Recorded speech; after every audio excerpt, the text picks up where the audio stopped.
helped load the goods for C Company, then boarded and rode into the war. We headed further west, across lush, tree-covered hills, and over a wide valley cut by a winding river. Then the noisy bird banked down in a semicircle and landed awkwardly in a clearing on top of a large hill. I jumped off with Doolittle and Heinzman and began unloading the supplies. When we finished, a shirtless black man looked at us, grinned, yelled, and pointed. "Hey, new meat! Over there! Company CP and Captain Simcox." Captain Simcox was a short, wiry man with an engaging grin that seemed too big for his face. He was wearing his shirt loose, and his watch was buckled upside down through his lapel button and hung down over his heart so he could glance down and read it. "Welcome to Chargin' Charlie, Company, men. I'm glad to see you. We haven't had much contact lately, just some snipers, but we keep beating the bushes looking for trouble, and sooner or later we'll find it. Peterson, Doolittle, and Heinzman, you're all going to the 2nd Platoon, and Lieutenant Canale, a good man. Just do what you're told, and you'll be all right. Dismissed." Lieutenant Canale was about 6 feet tall, brown hair and eyes, and looked a lot like James Garner probably did when he was in his early 20s. "Peterson, Doolittle, and Heinzman reporting for duty, sir." "Hey, new blood. Pardon the expression, and it's about damn time. We're below strength.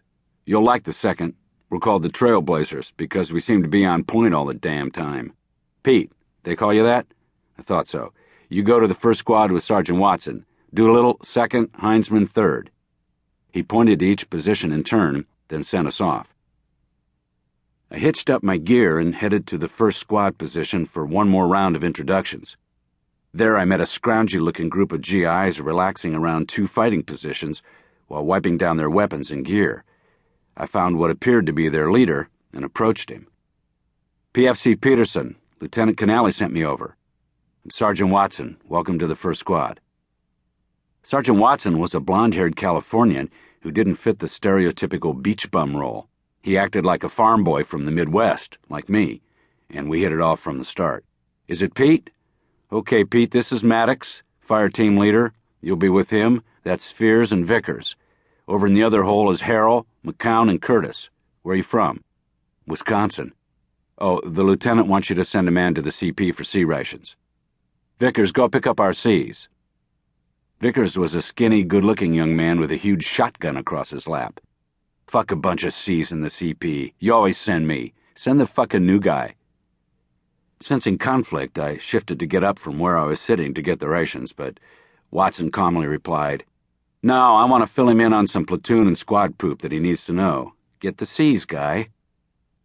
Vickers left slowly, cursing as he strode to the CP, while Watson gave me a thorough rundown on procedures.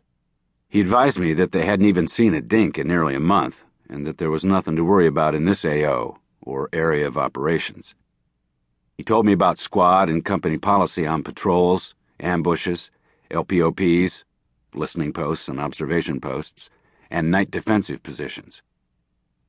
Vickers came back with 2 cases of C rations that he tossed to the ground. Watson then took his M16, placed the end of the notched flash suppressor across the wires encasing the C ration box, and gave it a quick twist. The wires snapped, and he tore open the box and began passing out meals as he grunted, "Damn 16's good for something." He gave everybody 3 meals to pack away, though most of the guys took only a few cans. Being at the end of the pecking order, I got ham and lima beans, chopped eggs, and turkey loaf. I had tasted all of them at Fort Polk or base camp and knew these were the worst, but I stowed them in my pack like the other guys did and kept my mouth shut.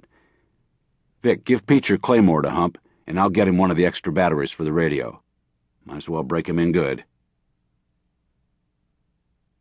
The patrol moved out through the undermanned perimeter of LZ, or Landing Zone 18M, and into the jungle. The sun couldn't penetrate through the triple canopy of lush tropical vegetation, making the temperature several degrees cooler as we moved down the slopes.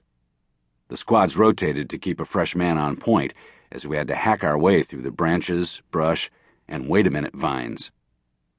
When my turn came, I strapped my M16 across my back diagonally, barrel down, and began slashing the heavy growth with the machete. My arms tired quickly, and progress was agonizingly slow.